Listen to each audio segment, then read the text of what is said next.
First story, title, The Whispering Graves of Memorial Hill. It was Memorial Day weekend in Texas. The sun had just begun to dip below the horizon, casting long shadows over the small town of Cedar Springs. The air was thick with the scent of freshly cut grass, the buzz of insects, and the faintest trace of something more unsettling, something ancient. My friends and I had decided to spend the evening at Memorial Hill, a quiet cemetery that locals rarely visited after dark. They say it was haunted, a place where the past never truly let go, but that only made it more intriguing to us. We had heard the stories. Everyone in Cedar Springs had. The old graves at the top of the hill were said to belong to soldiers who died in the Civil War. But that wasn't what made the hill so infamous. It was the whispers, low, eerie murmurs that would rise from the ground after dusk. No one could explain them, and no one dared to, except for us. "Don't let it get to you, man," Jake said, his voice wavering slightly as we crossed the iron gates. "It's just the wind. Nothing to be scared of." I wasn't sure I believed him. There was something about this place, something in the air that made my skin crawl. The moon hung low, casting an unnatural glow on the gravestones. Some of the names on them were too faded to read, while others looked freshly etched, as if the people buried there hadn't quite passed on. The silence was suffocating. Only the occasional rustling of leaves broke the stillness. "Let's head to the back, where the old graves are," I suggested, hoping to distract myself from the unease settling in my chest. We walked toward the oldest section of the cemetery. The wind picked up, and I swore I heard a faint whisper, almost like someone calling my name. I stopped, frozen. The others didn't seem to hear it. "Dude, are you okay?" Mark asked, his eyes scanning my face in the dim light. "I thought I heard something," I said, brushing it off. "Probably just the wind." But I knew it wasn't. I could feel it now, a presence, something watching us from the shadows. The air had become heavier, almost suffocating. The whispers grew louder, clearer, as if they were coming from beneath the ground itself. "Let's get this over with," Jake muttered, his voice strained. "Let's find out what's really going on here." As we made our way to the back, the ground beneath our feet seemed to shift, almost as if the earth itself was moving. The graves here were ancient, their stones cracked and broken. There was one in particular that caught my attention. It was different from the others, a small, unmarked grave, barely visible in the overgrown grass. The ground around it was disturbed, as if someone had recently dug there. "Check this out," Mark said, kneeling beside it. "Looks like something's been moved." My heart skipped a beat. The air around us grew colder, and the whispers grew louder. They were no longer just whispers, they were voices, distinct, pleading voices. "Who's there?" I called out, my voice shaking. The others didn't answer, but I saw them looking at each other nervously. Mark reached for the ground, pulling up a small rusted box. The moment he touched it, the temperature dropped drastically, and the voices became deafening. It was as if the spirits of the dead had awoken, angry, vengeful. I grabbed Mark's arm, pulling him back, but it was too late. The ground beneath us cracked open with a deafening roar, and something dark and twisted rose from the depths. The figures that emerged were not human, but something far older, something that had been buried long ago. Their hollow eyes fixed on us, and the whispers turned into screams, screams that clawed at our very souls. "Run!" Jake shouted, but it was no use. The creatures were too fast. We scattered, but they were everywhere. Everywhere I turned, they were there, their cold hands reaching for us, pulling us down into the earth. I ran. I don't know how long I ran, but I never looked back. The last thing I heard was the whispers, now a relentless cacophony, echoing in my ears. I don't know how I escaped, but I'm the only one left. The police never found the others. No one believes me when I tell them what happened that night, but I know what I saw. Memorial Hill isn't just haunted. It's a gateway, a place where the dead don't rest, where the whispers never cease, and where if you listen long enough, they will come for you too. I tried to leave Cedar Springs, but the whispers followed me. They haunt me still. Every night, they call my name, and I know that one day, I won't be able to resist them. They never stop calling. Second story. The last Memorial Day. I had never been one for Memorial Day celebrations. Sure, I respected the men and women who served, but it always felt a bit too forced. The cookouts, the parades, the flags waving in the breeze, everyone acting like they were honoring the fallen. It always seemed like people just went through the motions. But this year, something was different. This year, I was going to see my dad again. Dad was a Marine. He served in Vietnam and came back a different man. Dark, distant, almost like a shadow of the man he used to be. I didn't know much about his past, and after his death, I learned even less. He passed away last year, just a few weeks before Memorial Day. I wasn't expecting much from this trip, just a quiet visit to his grave. Maybe share a drink with him in my thoughts, like I used to when I was younger.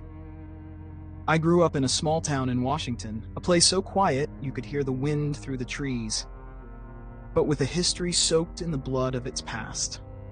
The town's Memorial Day ceremony was one of those annual traditions no one could miss, no matter how pointless it seemed. They gathered by the old cemetery where the most notable veterans from decades past rested, along with a few others who'd passed on over the years. It wasn't a big town, so the cemetery was small but packed with history.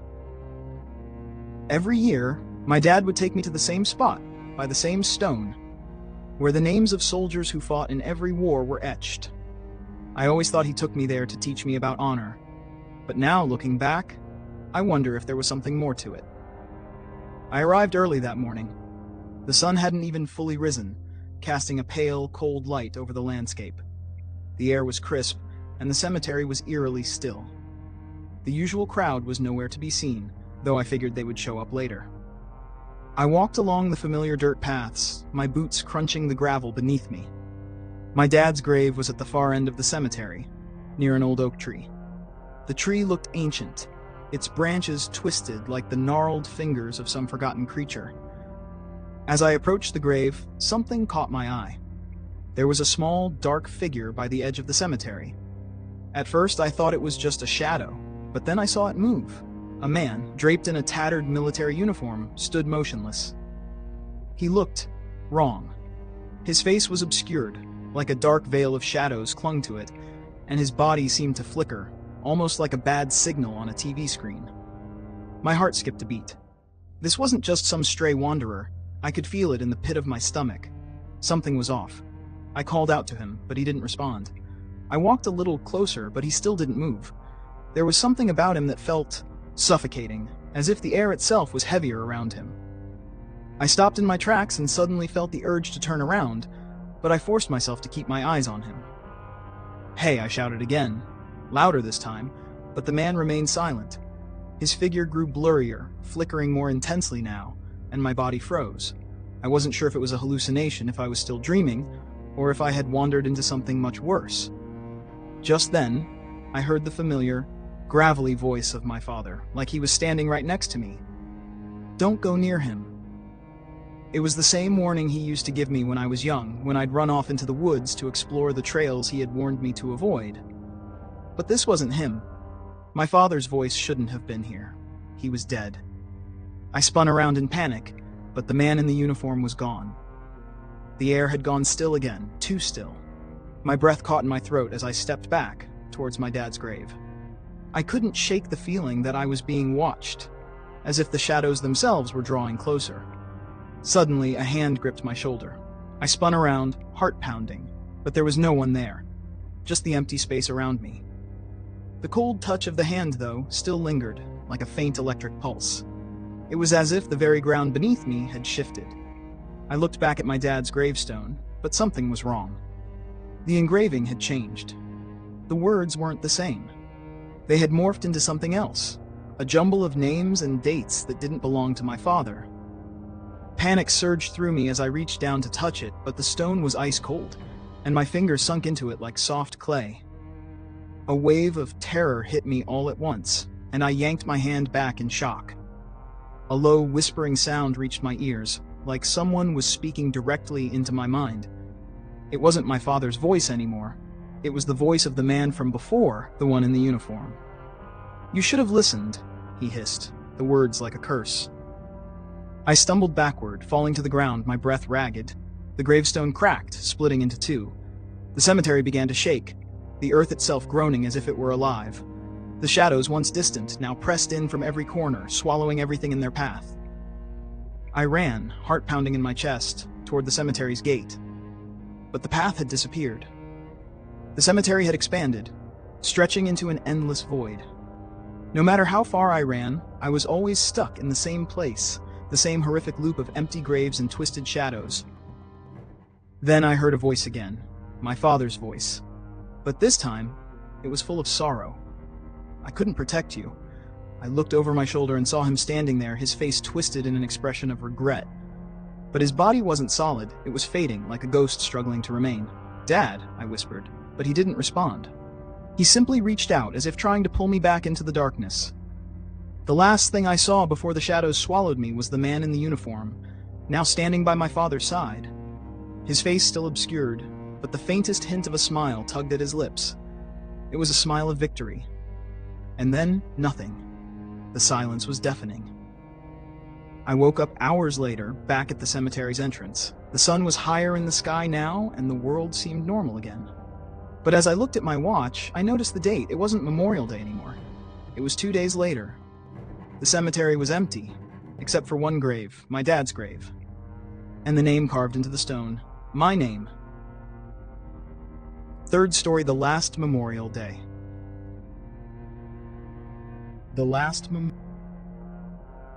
It was the first Memorial Day. Third story, the last Memorial Day. It was the first Memorial Day after I moved to a small town called Laredo, Texas. The kind of town where everyone knew everyone, where the roads were empty at night except for the occasional truck rumbling through. I had heard rumors about the town's dark past, stories that made you pause for a moment and wonder if they were just stories. But I had never put much stock in local legends. It wasn't until that day, Memorial Day, that I truly understood the horror that had been lurking in the shadows of this quiet place. I remember the sun setting that evening, casting long, eerie shadows across the cemetery on the outskirts of town. The air had a chill to it, even though it was late May, and something about the stillness felt wrong. I had been invited to join a local ceremony to honor the fallen soldiers. I didn't know anyone too well, but a few of my new neighbors insisted I come. The town had a certain charm, after all, and it was a chance to meet people. The ceremony was taking place in the old part of the cemetery. This section had been there for as long as anyone could remember, but the headstones were weathered, cracked, and covered in moss. There was an unspoken rule in Laredo: never go near the cemetery after sunset. People didn't explain why, they just did. But that evening, as the townsfolk gathered around the flags, I felt a strange pull to wander off alone.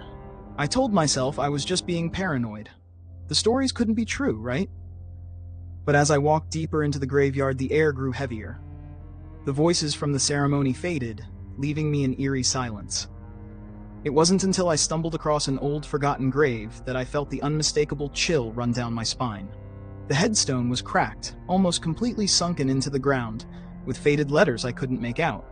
But something about the name felt wrong. The letters shifted in my mind like they were trying to rearrange themselves. I leaned in closer, squinting, when I suddenly heard a rustle behind me. I spun around, heart racing. No one was there. But I felt it, an oppressive presence that seemed to fill the air. I shook my head, trying to clear the feeling, and turned back to the grave. The name had changed. It was no longer faded and unclear. It was as if the stone had been engraved right in front of me. David Carter. The name struck me like a punch to the gut. David Carter, I had read about him in the local history books. A soldier from Laredo who died under mysterious circumstances during World War II. But there were no details, just whispers about him being cursed. His grave had always been unmarked, they said, because his spirit was restless. I had dismissed it as superstition, but now, standing there in the fading light, I felt something dark, something ancient, watching me. I turned quickly and hurried back toward the ceremony, but as I walked, I noticed something disturbing. The townsfolk had stopped. They were standing still, staring straight ahead, their faces blank. No one spoke a word. I couldn't shake the feeling that something was horribly, terribly wrong. I tried to call out, but my voice seemed to catch in my throat. I stepped forward, closer to the group, and that's when I saw it. There, standing among them, was a figure, tall, shadowy, and hauntingly familiar. It was the soldier, David Carter, His uniform was torn and tattered, his face gaunt and hollow, as if he had been dead for decades. Yet there he was, standing amongst the living, his eyes locked onto mine. "Do you remember me?" he asked, his voice like the wind scraping against old metal. I couldn't speak. I couldn't move. The figure reached out a hand, and before I could blink, I was no longer standing in the cemetery, but somewhere else, somewhere cold and dark. The air was thick with the smell of decay. I looked around, disoriented, and then saw the graves. Dozens of them, but not like the ones in Laredo. These graves had bodies that were half buried, their faces twisted in agony, their hands reaching up as if begging for release.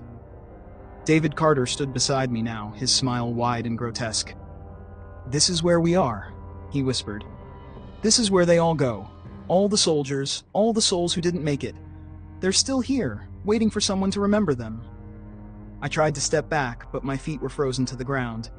I couldn't move. His eyes were unblinking, staring deep into my soul. "You're one of us now," he said softly.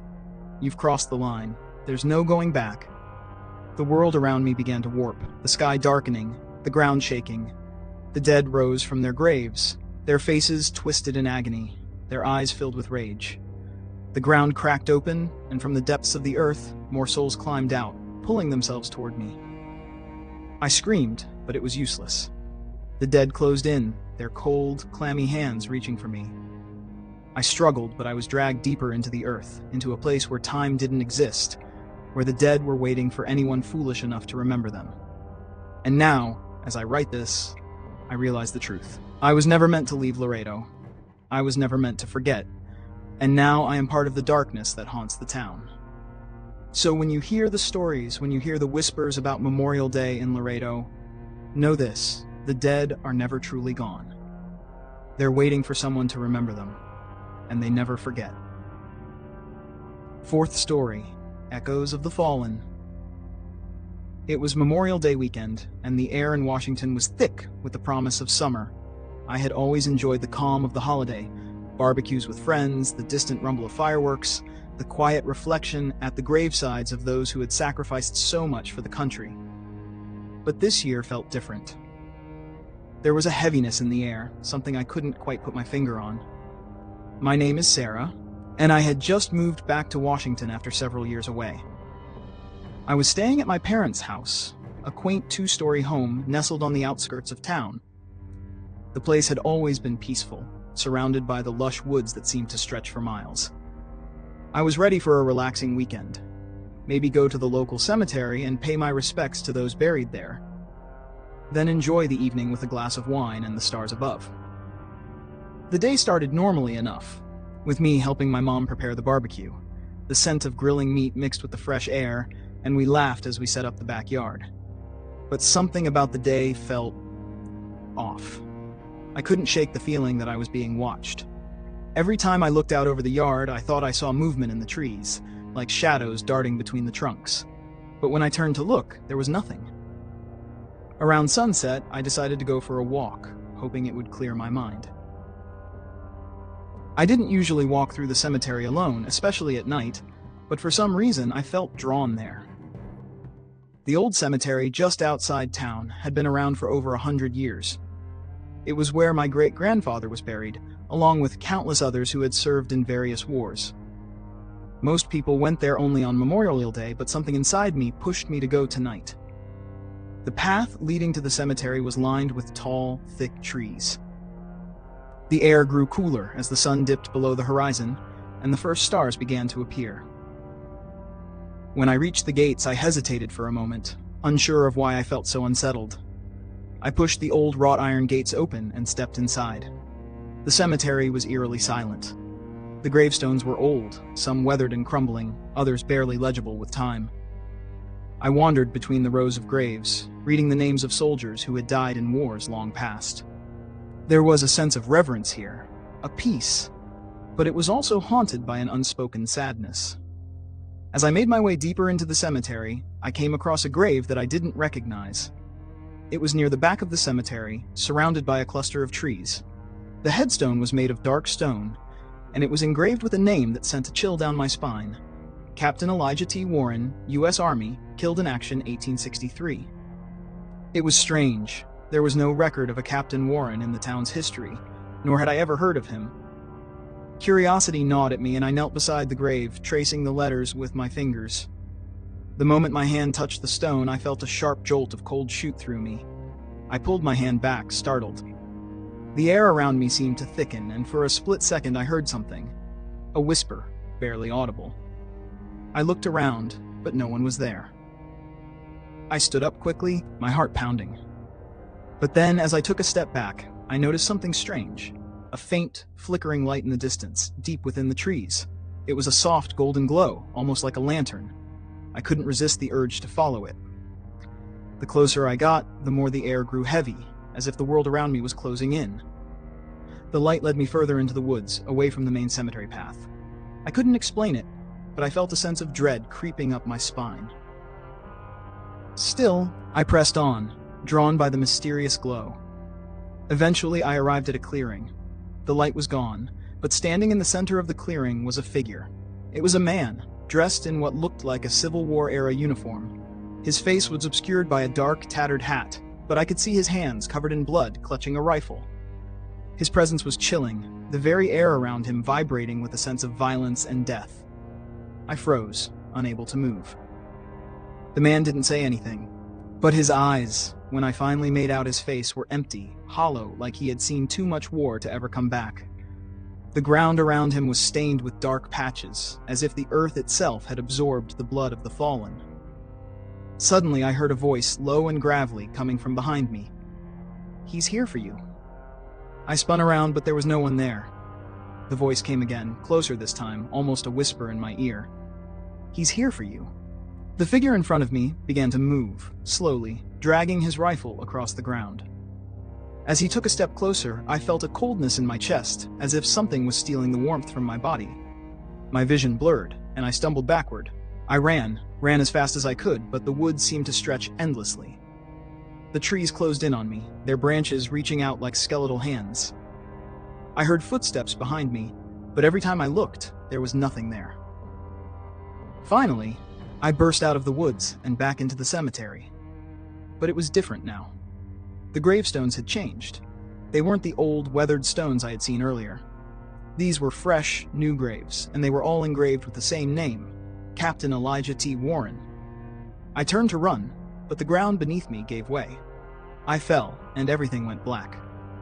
When I woke up, I was back at my parents' house, lying in my bed. It was morning now, the sun shining brightly through the window. I rubbed my eyes, trying to shake off the remnants of the nightmare I had just experienced. But something felt wrong. I got out of bed and went downstairs. My parents were sitting at the table, drinking coffee, as if nothing had happened. "Sarah," my mom said, smiling, "you look pale. You didn't sleep well?" I had the strangest dream," I muttered, still trying to process the events of the night.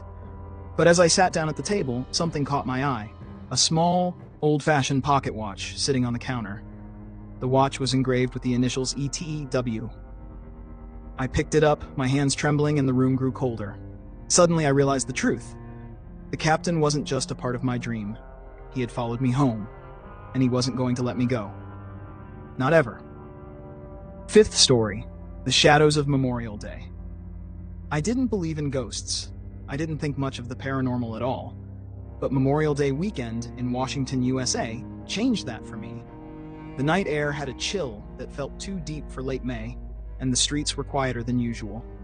The parade was over, the fireworks had faded into the distance, and all that was left was an unsettling silence that clung to the air. I'd never spent a Memorial Day like this before, alone with no one but my thoughts to keep me company. I was staying at my cousin's cabin outside of town. It was a small, rustic place with wooden floors that creaked under every step, and the faint smell of cedar and pine that lingered in the corners. It had been in the family for generations, a relic of simpler times. I thought it would be the perfect place to unwind, to get away from the hustle of the city. But something about the place felt off. I couldn't shake the feeling that I wasn't alone. The first strange thing happened at dusk. I was sitting on the porch watching the sun dip below the horizon when I heard footsteps behind me. At first, I thought it was my cousin, but when I turned, no one was there. I shrugged it off, blaming the wind, But as the night crept in, the odd noises grew louder. There was a low tapping, like someone gently knocking on the window, though I was certain I was alone in the cabin. I locked the doors and pulled the curtains tight, trying to shake off the creeping sense of dread. But the tapping continued, not just from one window, but from every direction, as if someone was walking around the house, circling it, waiting. I grabbed a flashlight and went outside to check. The woods behind the cabin were thick, the trees stretching up like dark, twisted fingers reaching for the sky. I heard nothing, but the hairs on the back of my neck stood up, and my heart pounded. Suddenly I saw it, a figure moving in the distance just beyond the tree line. It was tall, too tall to be human, with long, thin limbs that seemed to sway unnaturally in the wind. I froze, my flashlight shaking in my hand. The figure turned and I saw its face, or what I thought was its face. It was pale, almost translucent, with hollow eyes and a mouth that seemed to stretch too far, too wide. My breath caught in my throat, and I stepped backward, my feet stumbling over the uneven ground. I ran back inside, locking the door behind me. But it didn't matter. The tapping didn't stop. It became rhythmic, like a chant. The darkness outside seemed to grow deeper, pressing in against the walls. I tried to call my cousin, but the phone lines were dead, the signal cut off. I was trapped. The night dragged on, and I barely slept, listening to the eerie sounds surrounding the cabin. At one point, I heard a voice, faint, almost a whisper, but clear as day. "Don't leave," it said. I couldn't tell where it came from, but it felt like it was inside my head. A shiver ran down my spine. The next morning, I was too scared to even step outside. But when I finally did, I saw something that made my blood run cold. Footprints leading into the woods, but none leading out. They were fresh, as if someone or something had been walking in the night. I followed the tracks, hoping to make sense of it, but the further I went, the more disoriented I became. The trees seemed to close in on me, and the air grew thick and heavy. Then I heard it again. The voice. "You should have stayed inside." I turned around, but no one was there. I ran back toward the cabin, panic clawing at my chest. But when I reached the clearing, the cabin wasn't where it had been. It was gone. In its place was an empty patch of ground, overgrown with weeds and vines. I stood there, frozen, unable to comprehend what was happening. How could it just disappear? I looked around, my mind racing for answers. Then I saw something, movement, just at the edge of the trees. I followed it, desperate for any sign of reality, any hint of normalcy. But what I found was worse than I could have imagined. The figure was back, and this time, it was closer. Too close. I could see its features clearly now, its skeletal body, its face that looked like a mask of death. It stepped forward, its mouth opening wide, and whispered in a voice that sounded like the wind. But somehow, not. "You shouldn't have come here," it said, its voice cold and empty. "Memorial Day is when they come back. When we all come back." And then it was gone. I never saw it again, but that moment haunted me for the rest of my life. I returned to the city, but I could never shake the feeling that something followed me. No one believed me when I told them what happened. They thought I was just some scared, lonely person trying to make sense of a bad experience. But I know the truth. The cabin was never real. It was a place, an old burial ground maybe, or a memory of something that should never have been disturbed. Every Memorial Day now, I hear the tapping. Every year I feel the chill in the air, and I know they are out there waiting. And this time, I won't be able to escape. Sixth story. The Silence of Memorial Grove. The wind carried the scent of freshly cut grass and distant barbecue smoke as I walked through Memorial Grove, the local cemetery where our small town in Pennsylvania held its annual Memorial Day tribute. Rows of American flags fluttered in the breeze, planted beside the headstones of fallen soldiers. It should have felt peaceful, respectful. But something was wrong. I had been coming here for years with my father. He was a veteran, always insisting we pay our respects properly. But this year, I came alone. Dad had passed away the winter before, and it felt like I was stepping into a tradition that no longer belonged to me. As I moved deeper into the cemetery, I noticed something strange. The usual crowd had thinned out. The speeches had ended, but it was too early for everyone to have left. That's when I saw the old man standing between two graves, staring at me. His uniform was pristine, his cap pulled low over his wrinkled face. I recognized the insignia, World War II. He raised a hand, beckoning.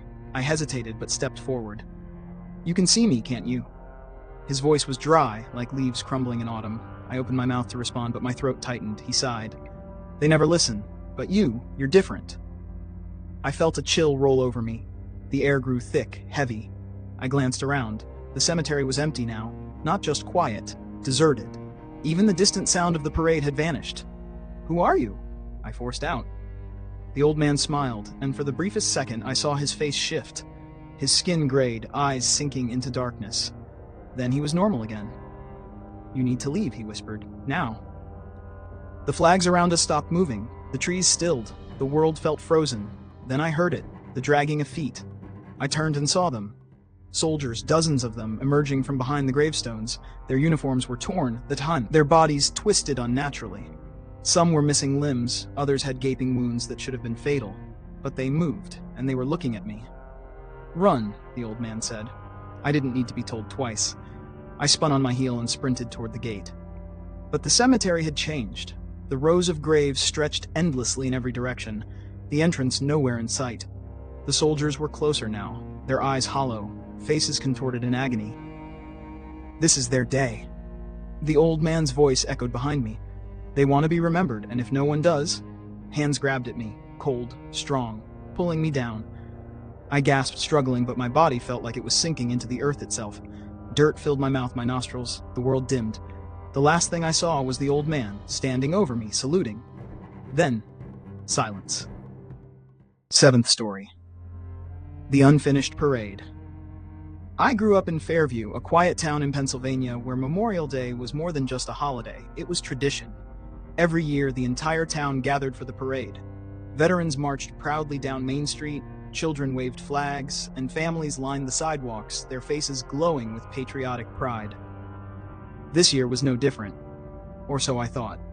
I was home from college for the long weekend, eager to reconnect with old friends and bask in the nostalgia of childhood memories. The day had started normally enough. Barbecue smoke curled through the air, the scent of grilled burgers and sizzling hot dogs mingling with the sweet perfume of freshly bloomed flowers. Then, the sky darkened. It wasn't a storm, at least not in the way you'd expect. The air grew still, unnaturally quiet, as if the entire town had been placed under a glass dome. People noticed but brushed it off. After all, nothing ever went wrong in Fairview.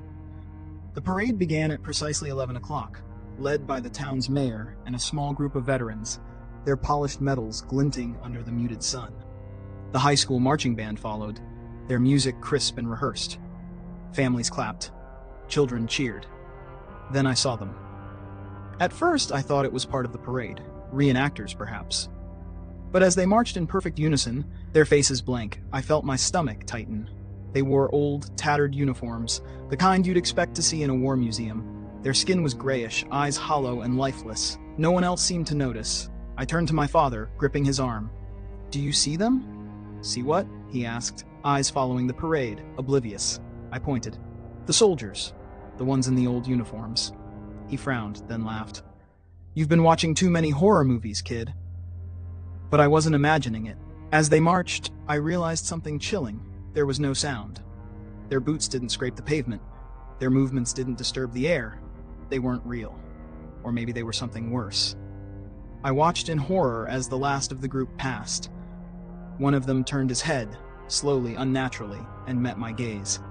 His mouth curled into a grotesque grin, revealing teeth far too white, too perfect against his rotting skin. I felt an unbearable weight settle in my chest. Then, just as suddenly as they appeared, they were gone. The parade continued, the music played, the crowd cheered. But I couldn't shake the feeling that something had changed, that I had seen something I wasn't meant to. That night I couldn't sleep. Every time I closed my eyes, I saw them, those vacant, grinning faces, the silence of their march. At exactly 3 o'clock in the morning, I woke up gasping for air. My room was freezing, the summer heat completely erased. The shadows in the corner seemed deeper, shifting unnaturally. Then I heard it. Boots on pavement, a slow, measured march, getting closer. Eighth story. The long weekend of the forgotten. I always loved Memorial Day weekend. It was a time for barbecues, family gatherings, and the unofficial start of summer. But after what happened last year in Ravenwood, a small town tucked away in the forests of Pennsylvania, I will never look at it the same way again. It started as a simple trip with friends. We wanted to get away from the city, breathe fresh air, and maybe drink a little too much by the campfire.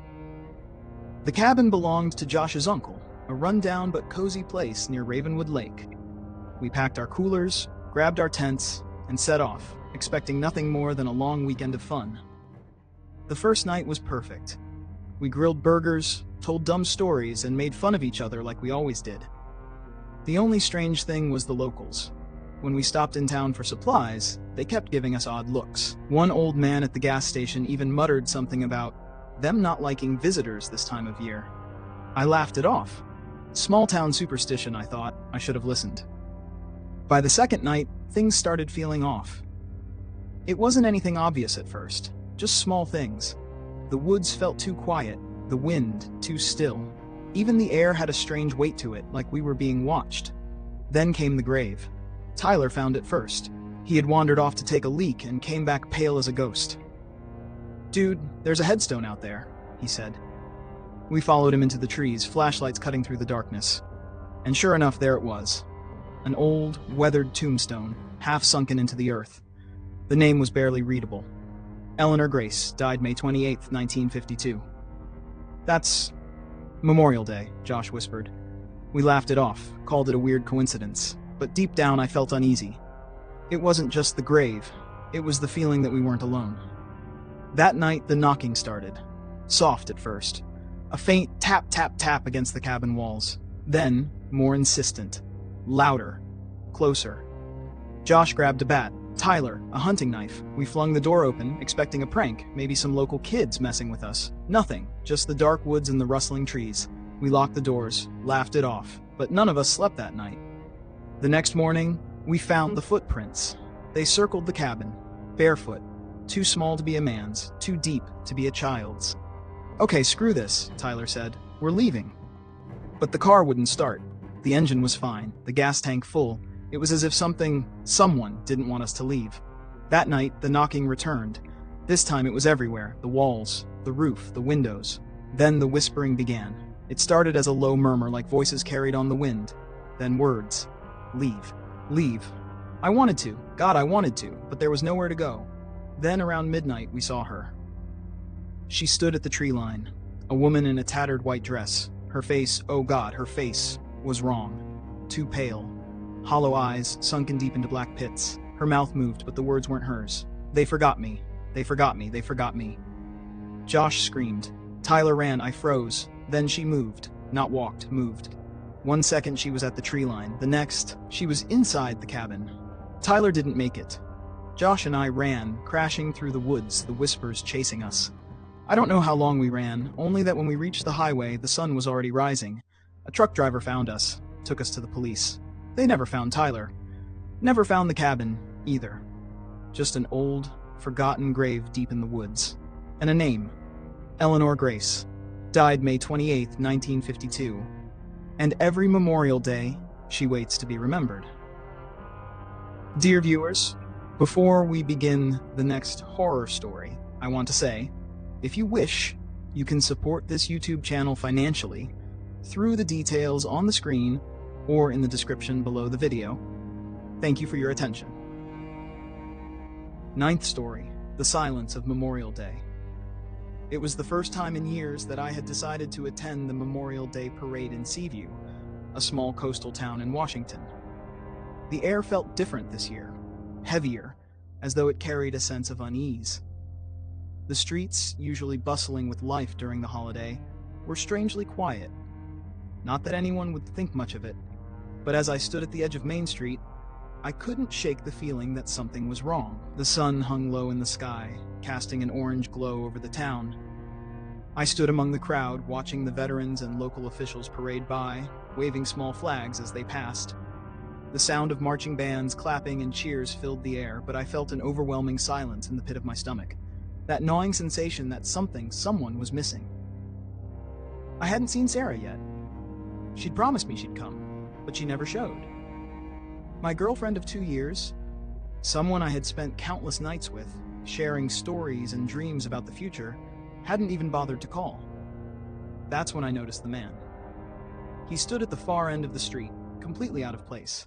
A tattered military uniform, not the kind worn by the veterans in the parade, but something older. His face was obscured by the brim of his hat. But his posture, rigid, unnatural, stuck out like a sore thumb. He stood alone, unmoving, as if he had no intention of acknowledging anyone or anything around him. As I made my way closer, the crowd seemed to part for him, though no one made a conscious effort to step aside. It was as if they didn't even notice him. I took a few steps towards him, instinctively drawn by the oddity of the situation. The closer I got, the more I felt the weight of something terrible pressing in on me. His eyes, dark, hollow, locked onto mine, and my heart skipped a beat. "Are you lost?" I found myself asking. The man's mouth twitched in what I could only describe as a grim smile. He nodded slowly, his gaze never leaving mine. "Looking for someone," he said in a voice that sounded like it had not been used in years. His words seemed to scrape against the air like nails on a chalkboard. "Who?" I asked, my voice trembling. I didn't know why I asked it, but it felt like I had to. His eyes flickered, something almost like recognition sparking in them, before he answered, "Sarah." I froze. My blood ran cold.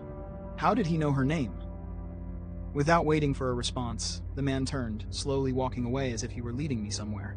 Something inside me told me to stay put, to ignore him, but I couldn't move. My legs were glued to the ground, my body unwilling to obey my brain's frantic commands. I watched as he disappeared down a side street, toward the old cemetery on the outskirts of town. For a moment, I stood there, my breath shallow. I had a bad feeling about what was happening, but it was like I couldn't stop myself from following. I took a deep breath and began walking, the sound of my footsteps echoing in the empty streets as the parade continued in the distance. The town felt deserted now, as if it had been swallowed by some unseen force. The cemetery loomed ahead, the ancient gravestones jutting out of the ground like skeletal fingers reaching toward the sky. When I reached the cemetery gate, I found Sarah's car parked at the entrance, but there was no sign of her. I pushed the gate open, the creaking sound of rusted metal making my skin crawl. The air grew colder with every step I took. The man, or whatever he was standing in the center of the cemetery, looking down at a freshly dug grave. "Sarah?" I called out, my voice shaking. The man turned slowly, his eyes meeting mine, with that same hollow intensity. His lips curled into a smile once more. "She's here," he whispered, pointing toward the grave. My heart stopped. I couldn't breathe. The earth seemed to shift beneath me as I approached the grave, and I saw her. Sarah. But it wasn't her face. The woman lying in the grave had her features, her hair, her eyes, but the expression was wrong. Her body was pale and still, her lips parted as if gasping for breath. Suddenly I heard a sound behind me, the shuffle of footsteps. I spun around, heart racing, only to find that the man had vanished. The cemetery was silent again, like it had swallowed him whole. I turned back to the grave. Sarah's eyes were open now, staring up at me, not with recognition, but with fear. "Help me," she whispered, her voice weak, barely a breath. "You shouldn't have come." I reached down, my hands trembling, and as I tried to pull her out, I felt a cold hand grab mine. Not hers, but something otherworldly, something dead, something that had been buried with her. It yanked me toward the earth, pulling me into the grave with an unnatural force. I screamed, but the earth swallowed my voice. My body hit the dirt with a sickening thud. The grave was cold, the darkness closing in, and I could hear Sarah's voice again. Only this time it wasn't a plea, it was a warning. "You've made the mistake of waking us up," she whispered. "Memorial Day was never for them, it was always for us." And then the ground caved in and everything went black. When they found me, hours later, they said I was muttering something about Sarah and a man in an old military uniform. But they didn't understand. No one did. Because no one remembers what really happened that Memorial Day. The town of Seaview went on as if nothing had changed. The parade, the ceremony, the flags, everything continued as if it were just another holiday. Except for me. I know the truth now. Memorial Day wasn't about honoring those who fought. It was about remembering the ones who were forgotten, the ones who didn't make it. And now I understand why they come back every year. They're still here, waiting for us. 10th story, The Silent Parade. It was Memorial Day in the small town of Kingsbrook, Kansas.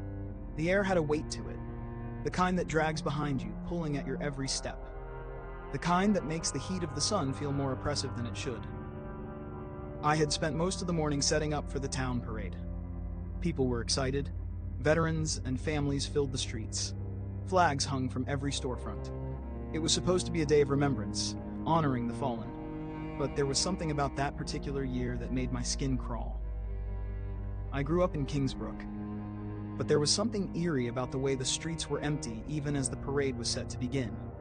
It was almost as though the town had become a ghost town, each person moving in slow motion, their faces blank.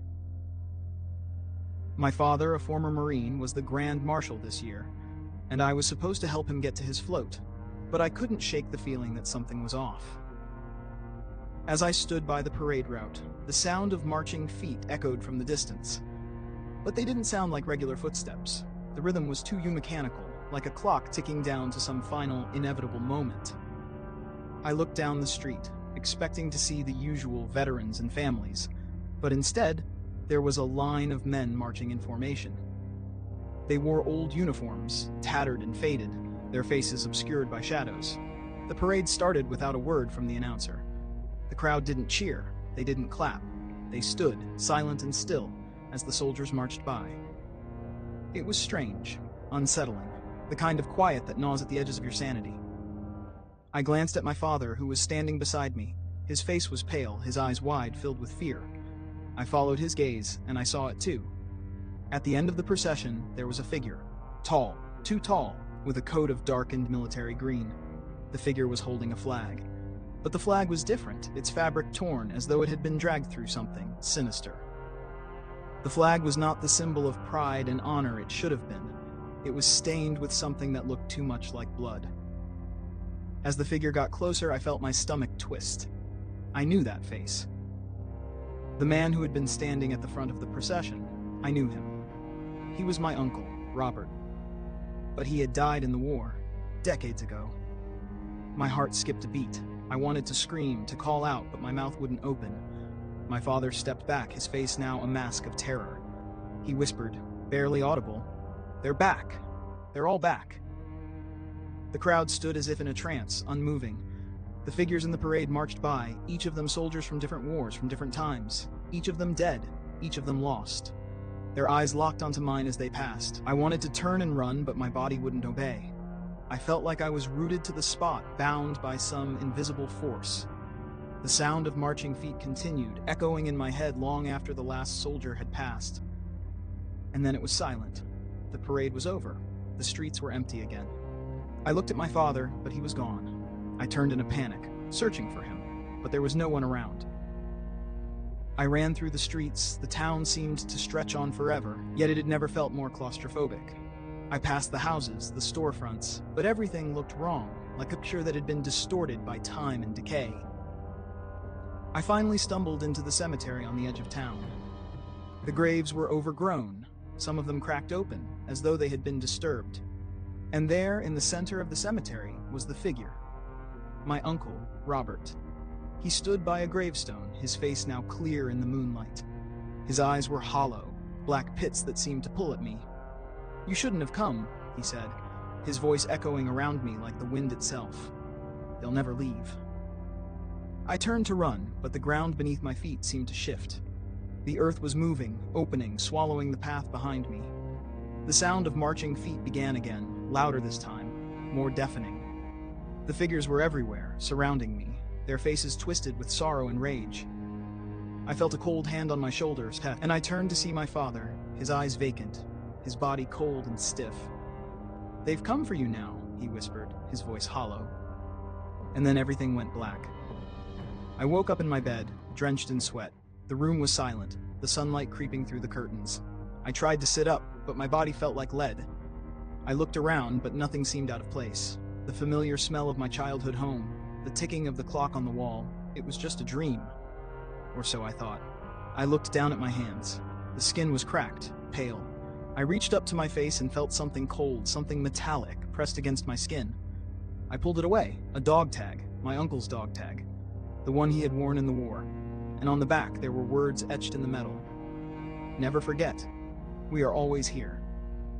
The air grew heavy again, the weight returning, and I knew in the deepest part of my soul that the soldiers had not gone. They were still marching. And they would come for me when the day was done.